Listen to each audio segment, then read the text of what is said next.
Dentre as últimas novidades, há nesse momento também um relato que um grande número de drones gerânios estão, nesse momento, a caminho de Kiev, da capital ucraniana. Explosões são ouvidas em Kherson, há um embate com as forças de defesa aérea também ucranianas na região de Zaporídia. Então os russos continuam castigando duramente a retaguarda ucraniana, porque os ucranianos estão se preparando, hoje inclusive fizeram um pronunciamento nesse sentido, para a tão propalada contraofensiva. Vamos ver como é que vai se desenvolver essa contraofensiva, né? Vamos ver como é que essa contraofensiva vai se desenrolar, porque já há algum tempo a gente esperava que acontecesse. Havia a perspectiva de que acontecesse no inverno, depois que acontecesse na primavera, depois havia uma perspectiva que fosse mais próximo da entrada do verão, e nós já estamos nos encaminhando aí para o último mês da primavera, e até que não aconteceu.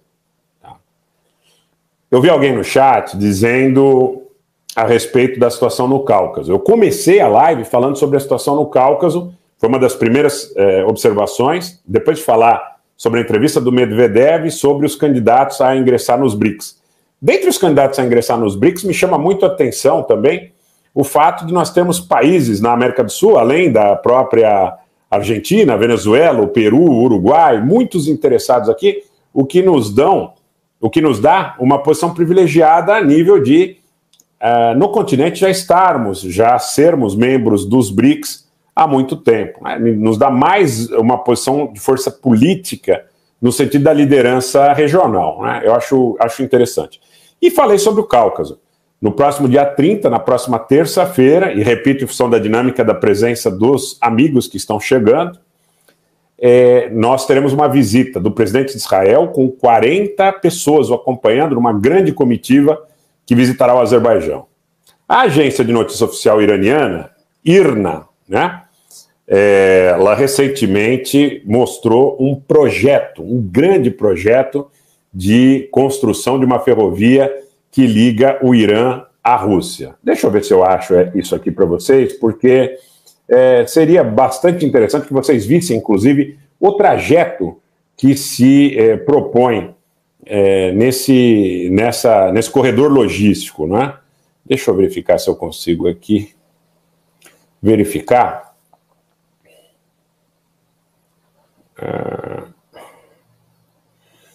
Porque eu queria mostrar para vocês e mostrar a posição que se encontra o Azerbaijão nesse contexto.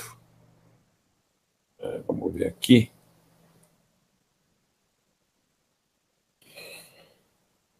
Só um pouquinho, pessoal. Vamos ver se a gente consegue achar.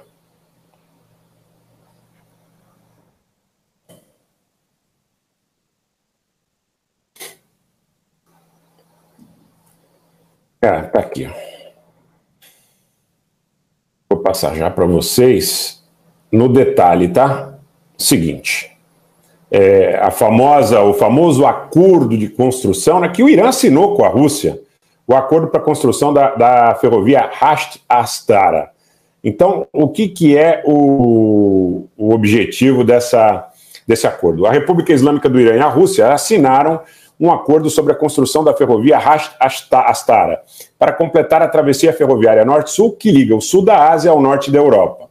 Esse acordo foi assinado nessa última quarta-feira, na quarta-feira passada, após o discurso do Ayatollah Dr. Seyed Ibrahim Raisi, presidente da República Islâmica do Irã, e Vladimir Putin, presidente da Federação Russa, pelos representantes dos dois países. A travessia ferroviária norte-sul é uma das principais vias de trânsito de mercadorias do sul da Ásia para o norte da Europa, cuja construção está na ordem do dia há mais de 20 anos.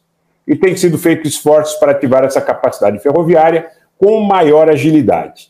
A rota ocidental do corredor norte-sul inclui a Rússia, o Irã e o Azerbaijão. Tem um elo perdido de 162 quilômetros entre Rasht e Astara, e com a assinatura desse acordo, o sul da Ásia seria conectado ao norte da Europa. De acordo com este pacto, a Federação Russa investiria 1,6 bilhão de euros nessa rota ferroviária. Essa linha ferroviária estratégica estaria prevista para ser concluída em 4 anos, 48 meses. Anteriormente, o primeiro vice-ministro da Rússia, Andrei Belousov, disse a repórteres que a construção da seção ferroviária está programada para ser concluída em 2027. Ele falava à margem do Fórum Econômico Internacional, Rússia, Mundo Islâmico. Bem, então agora vamos aos complicadores aí que eventualmente não permitem, tá, que essa situação se consolide. Tá? Vamos lá. O que está acontecendo? Tá? O que está acontecendo? O pessoal está reclamando que teve algum problema, bug no chat. Eu não tô vendo dessa forma aqui, tá? Deixa eu dar uma olhadinha aqui para ver se há algum problema. Vamos lá, vamos lá. Não, acho que não tem não. Agradecendo a Josamar, que mais uma vez aí deu uma assinatura de presente, né? Muito obrigado. Grande impeditivo, gente, desse acordo, onde a Rússia estaria disposta a investir 1,6 bilhão de euros, né, nesse trecho, é que o Azerbaijão, obrigado, Sandra, obrigado, um abraço, não se manifestou.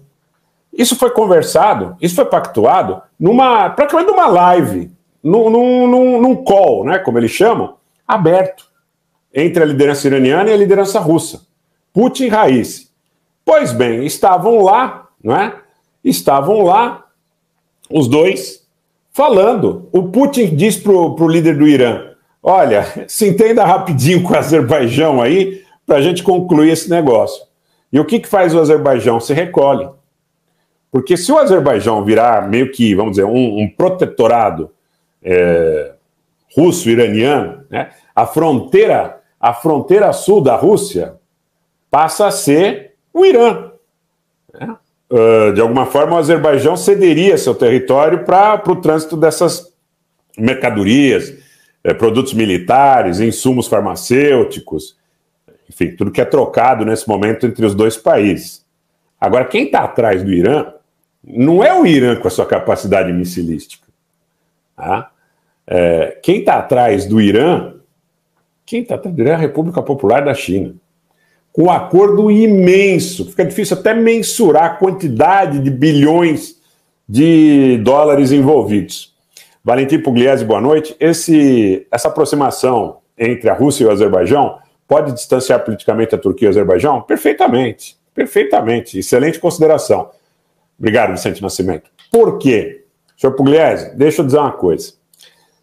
Se esse corredor for formado, esqueça a Turquia como destino de mercadorias com destino à Europa. Então tudo passaria pelo Irã, tudo passaria pela Índia, tudo passaria pelo Irã, tudo passaria pelo Azerbaijão indo em direção à Rússia e da Rússia em direção à Europa. Então o que quer dizer isso? O que quer dizer isso? Eu vou falar uma coisa para vocês que é até muito forte para a gente dizer aqui, né, da maneira que eu vou colocar, mas eu vou colocar para vocês. Ankara, Tel Aviv e Londres não perdoariam o ditador do Azerbaijão. Então vocês veriam certamente algum tipo de reação. Ankara, Tel Aviv e Londres, que de alguma forma tiveram muito envolvidos na agressão em 2020 contra a República de Artsakh, seja a nível de fornecimento de armas, de criação de ambiente político. Uma coisa que eu vou dizer para vocês que ninguém nunca disse, porque ninguém tem essa informação de forma tão concreta. Mas, por ocasião da agressão de 2020, houve um veto no Conselho de Segurança da ONU para condenar a agressão do Azerbaijão. Esse veto foi feito pela Grã-Bretanha. Isso a portas fechadas, tá? Isso a portas fechadas. Isso nunca foi revelado. Isso a Globo não sabe, a Record não sabe, a CNN não sabe, mas eu estou contando para vocês. Então, se nesse momento o Aliyev, que foi publicamente constrangido pela liderança russa e pela liderança iraniana, com apoio da China, promoveu o acordo com o Irã para facilitar o trânsito dessas mercadorias, se nesse momento ele aceitar essa situação, eu não sei quanto tempo haveria estabilidade política dentro do país, dentro da sua ditadura cheia de minorias, que tem pleitos que são diferentes do pleito da República de Artsakh, que é um ente claramente separado, inclusive do ponto de vista do direito internacional, secessão da União Soviética, respeitando o ordenamento da lei de secessão de okrugs e oblastes, Convenção de Montevidéu de 34, a República de Artsakh é uma coisa, é um ente consolidado ali, pelo menos a nível político, não estou dizendo a nível de reconhecimento por N razões que os senhores conhecem. Porém, você tem lá Talysh, Lezgi, você tem outras minorias importantes, tem pleitos da Geórgia em direção à fronteira noroeste. Então a pergunta é essa: se ele aquecer a esta demanda, quanto tempo o Ocidente permitiria que sua ditadura continuasse da maneira que existe? Não é?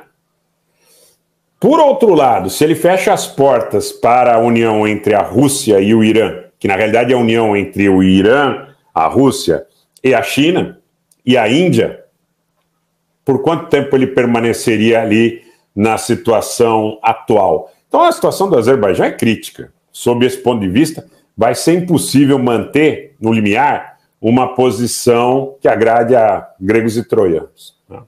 A ditadura já bastante comprometida em relação ao vilipêndio aos direitos humanos, ao vilipêndio à agressão a vizinhos e tudo mais, vai ser impossível que manter essa neutralidade.